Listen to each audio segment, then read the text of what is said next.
Bayangkan sebuah ladang yang terlihat biasa saja. Tidak ada pupuk kimia mahal, tidak ada mesin modern yang berisik, tidak ada cairan sintetis yang disemprotkan setiap minggu. Namun, tanahnya hitam, lembab, gembur seperti spons hutan. Dan saat tanah itu dibalik, ratusan cacing besar bergerak di bawah permukaannya. Bukan cacing kecil kurus yang lemah, tetapi cacing besar, gemuk, aktif, dan rakus. Tanah seperti ini hampir selalu memiliki satu ciri yang sama, yaitu ada sisa padi di dalamnya. Banyak orang mengira padi hanyalah makanan manusia. Sebagian lagi menganggap jerami padi cuma limbah pertanian yang harus dibakar. Padahal jauh di bawah permukaan tanah, padi sedang menciptakan sesuatu yang luar biasa. Sebuah ledakan kehidupan mikroba. Dan ledakan mikroba inilah yang tidak bisa ditolak oleh cacing tanah. Inilah rahasia yang selama puluhan tahun diam-diam dipakai para petani tradisional Asia. Rahasia yang membuat tanah tetap hidup bahkan tanpa pupuk mahal. Rahasia yang hingga kini mulai dipelajari kembali oleh para ilmuwan tanah modern. Karena pada kenyataannya, cacing besar bukan sekedar penghuni tanah. Mereka adalah mesin biologis yang paling hebat yang pernah diciptakan oleh alam. Karena ternyata cacing besar bukan sekedar penghuni tanah. Mereka adalah mesin biologis yang paling hebat yang pernah diciptakan oleh alam. Dan makanan favorit mereka bisa dimulai dari sesuatu yang sangat sederhana, yaitu padi.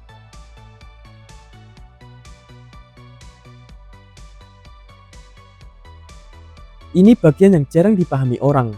Cacing sebenarnya tidak benar-benar memakan jerami padi secara langsung. Yang mereka buru adalah sesuatu yang jauh lebih kecil, yaitu mikroba, bakteri, jamur, actinomycete, koloni kehidupan mikroskopis yang muncul ketika padi mulai membusuk.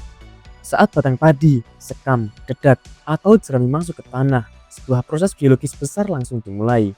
Karbohidrat kompleks dalam padi mulai diurai, selulosa mulai pecah, lignin perlahan dihancurkan, dan di momen itulah mikroorganisme datang berpesta. Populasi bakteri meningkat berkali-kali lipat, jamur tanah membangun jaringan seperti internet geologis di bawah tanah, suhu mikro meningkat, dan aktivitas enzim melonjak. Tanah yang tadinya mati mulai hidup, dan bagi cacing tanah, itu seperti aroma makanan paling lezat di dunia. Cacing bukan pemburu daun, cacing adalah pemburu zona kaya mikroba. Mereka bergerak menuju area dengan aktivitas biologis tertinggi. Mereka mengikuti kelembapan, mereka mengikuti fermentasi alami, mereka mengikuti kehidupan. Karena itulah tanah yang diberi bahan padi hampir selalu lebih cepat dipenuhi cacing dibanding tanah kosong biasa. Tidak semua bahan organik menghasilkan efek yang sama. Ada daun yang cepat busuk tetapi miskin energi mikroba, ada kayu yang terlalu keras dan lambat dihancurkan, ada limbah dapur yang terlalu basah hingga memicu pembusukan anaerob. Tetapi padi memiliki keseimbangan yang unik. Jerami padi kaya karbon, dedak kaya nutrisi, sekam menciptakan ruang udara, dan air cucian beras mengandung padi yang menjadi makanan awal bakteri. Artinya, satu tanaman padi sebenarnya adalah paket lengkap untuk membangun ekosistem tanah. Inilah sebabnya mengapa sawah tradisional yang sehat hampir selalu memiliki populasi cacing sangat tinggi. Karena setiap musim, tanah menerima makanan biologis baru. Dan ketika bahan organik terus masuk, mikroba terus berkembang. Ketika mikroba berkembang, cacing datang. Ketika cacing datang, tanah bisa berubah total. Banyak orang fokus pada pupuk, padahal indikator tanah sehat yang sebenarnya sangatlah sederhana. Lihat jumlah cacingnya. Tanah tanpa cacing biasanya keras, padat, miskin udara, dan miskin kehidupan. Tetapi tanah dengan banyak cacing hampir selalu lebih gembur, lebih lembab, lebih kaya nutrisi, dan lebih tahan kekeringan. Kenapa ini bisa terjadi? Karena cacing bekerja siang malam tanpa henti. Mereka menggali lorong, dan lorong ini sangat penting. Air hujan bisa masuk lebih dalam, akar tanaman bisa bernafas, mikroba mendapat oksigen, dan tanah tidak mudah memadat. Tetapi bukan cuma itu, kotoran cacing atau casting adalah salah satu pupuk alami terbaik di dunia. Casting mengandung enzim hidup, mikroba aktif, humus stabil, dan nutrisi yang jauh lebih tersedia bagi tanaman.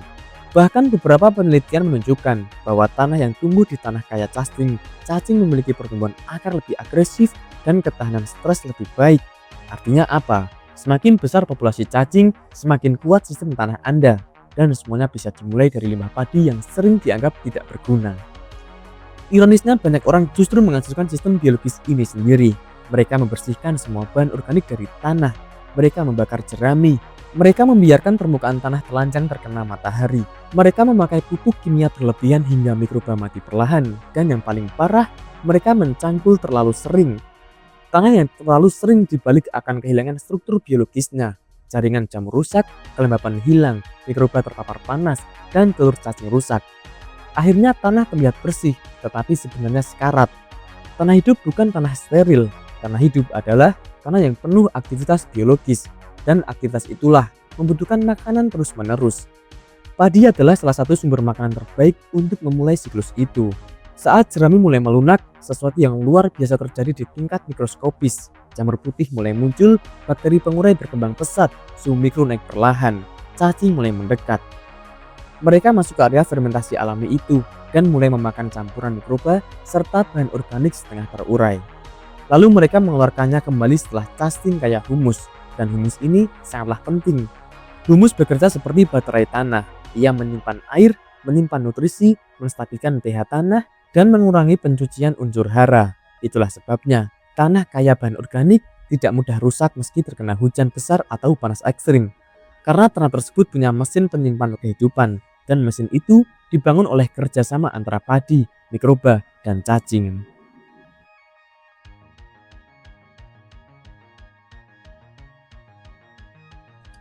Cara pertama adalah yang paling sederhana dan metode yang paling mudah, yaitu sebarkan jerami padi di atas permukaan tanah.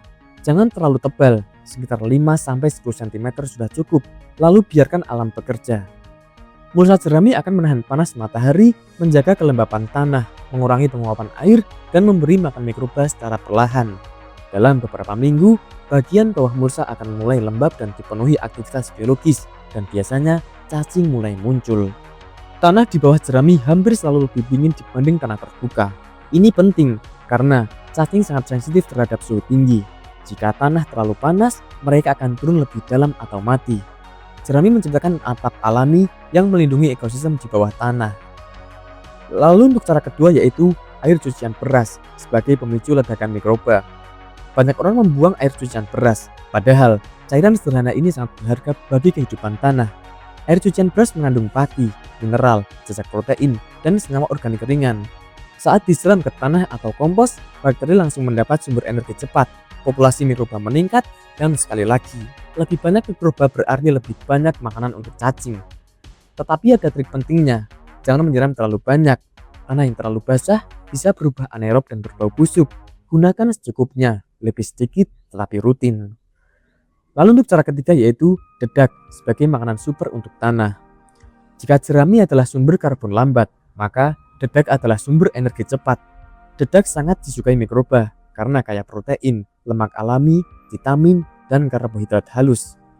Saat dedak ditabur tipis di area kompos atau bedeng tanam, aktivitas biologis biasanya melonjak drastis.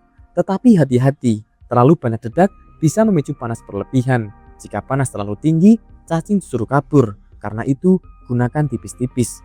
Tujuannya bukan memberi makan sekaligus, tetapi menciptakan suplai stabil bagi mikroba. Lalu untuk cara ketiga yaitu sekam padi dan rahasia udara tanah. Salah satu masalah terbesar tanah modern adalah pemadatan.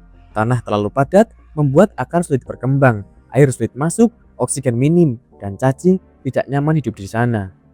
Sekam padi membantu mengatasi masalah ini. Karena bentuknya keras dan ringan, sekam menciptakan rongga udara kecil di dalam tanah. Rongga ini penting untuk oksigen mikroba, drainase air, dan pergerakan cacing. Sekam juga terurai perlahan sehingga efeknya tahan lama. Banyak petani organik mencampurkan sekam dengan kompos unik menciptakan media yang lebih hidup. Cara paling kuat memanfaatkan padi adalah membuat kompos berbasis jerami. Tetapi banyak orang gagal karena satu kesalahan besar. Mereka membuat tumbukan terlalu kering, padahal mikroba membutuhkan kelembapan. Kompos ideal terasa seperti spons diperas, lembab tetapi tidak becek. Campurkan jerami padi, daun hijau, kotoran ternak matang, dan sedikit tanah lama, lalu diamkan. Saat fermentasi berjalan baik, mikroba akan berkembang luar biasa. Dan setelah suhu mulai turun, cacing biasanya datang sendiri, karena kompos matang adalah surga biologis bagi mereka. Di banyak desa Asia dahulu, jerami tidak pernah dibakar. Jerami dikembalikan ke tanah karena para petani lama memahami sesuatu yang sekarang mulai dibuktikan sains modern. Tanah harus diberi makan, bukan cuma tanaman. Tanaman sehat hanyalah hasil akhir. Yang sebenarnya harus dirawat adalah kehidupan bawah tanah. Petani tua tahu bahwa tanah subur bukan diciptakan dalam semalam. Ia dibangun sedikit demi sedikit, musim demi musim, dengan bahan organik yang terus kembali ke bumi. Lalu pertanyaannya sekarang, kenapa cacing besar sangat penting? Karena cacing besar bukan cuma tanda tanah sehat, mereka juga bekerja paling efektif di kebun. Seekor cacing dewasa bisa memproses tanah dan bahan organik setiap hari. Bayangkan, ratusan bahkan ribuan cacing bekerja bersamaan. Mereka mencampuri tanah, mengurai bahan organik, menyebarkan mikroba, membuka jalur udara. Bahkan beberapa ahli menyebut cacing sebagai usus eksternal bumi. Karena mereka membantu mencerna tanah, dan semakin besar ukuran cacing, biasanya semakin stabil ekosistem tanah tersebut. Karena cacing besar hanya muncul di lingkungan yang kaya makanan biologis dan cukup aman untuk berkembang lama.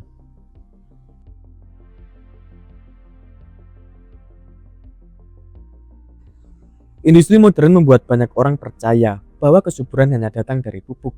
Tetapi alam bekerja dengan cara yang berbeda. Di hutan liar, siapa yang memupuk? Tidak ada. Tetapi tanah tetap subur selama ratusan tahun. Kenapa ini bisa terjadi? Karena kehidupan tanah terus berputar. Daun jatuh, mikroba bekerja, cacing mengurai, dan humus terbentuk.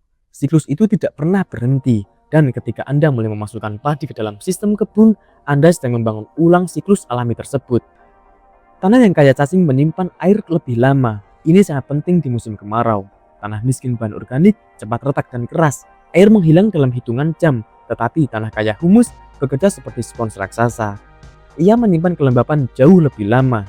Lorong cacing membantu air masuk ke lapisan tanah dalam. Akar tanaman bisa mencari air lebih jauh. Akibatnya, tanaman bisa lebih tahan stres. Daun tidak cepat layu, pertumbuhan lebih stabil, buah lebih terisi, dan yang paling penting, Anda tidak perlu menyiram terlalu sering. Selain itu, pupuk juga bisa dikurangi pelan-pelan. Ini bagian yang mengejutkan banyak orang. Saat ekosistem tanah mulai hidup kembali, kebutuhan pupuk biasanya turun perlahan. Kenapa? Karena mikroba membantu melarutkan unsur hara yang sebelumnya terkunci, cacing membantu mendistribusikan nutrisi, dan humus mengurai kehilangan pupuk akibat hujan. Artinya, efisiensi sangat meningkat. Tanaman mulai mendapatkan makanan bukan hanya dari pupuk tambahan, tetapi dari sistem tanah itu sendiri. Bukan berarti pupuk langsung dihentikan total, tetapi ketergantungan bisa berkurang, dan dalam jangka panjang ini menghemat banyak uang. Inilah perubahan cara berpikir paling penting, bahwa tanah bukan sekedar tempat menancapkan tanaman. Tanah adalah makhluk hidup raksasa. Di dalam segenggam tanah sehat, terdapat miliaran organisme. Mereka saling bekerja sama, saling memberi makan, saling menjaga keseimbangan. Dan ketika manusia mulai memahami cara memberi makan kehidupan itu, alam mulai membantu kembali. Lucunya solusi besar kadang bukan teknologi rumit. Kadang jawabannya justru ada di limbah yang kita buang setiap hari. Jerami padi, sekam, dedak, dan air cucian beras. Bahan sederhana yang selama ini dianggap tidak penting ternyata mampu menghidupkan kembali tanah.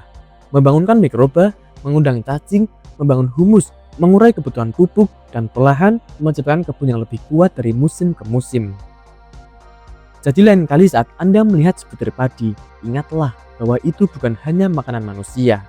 Ia bisa menjadi awal dari ledakan kehidupan di bawah tanah, ledakan mikroba yang mengandung cacing, cacing yang mengemburkan bumi, bumi yang menyimpan air, dan tanah hidup yang akhirnya memberi tanaman kekuatan alami untuk tumbuh lebih sehat. Karena pada akhirnya, rahasia kebun subur bukan terletak pada seberapa banyak pupuk yang kita beli, tetapi seberapa hidup tanah yang kita miliki.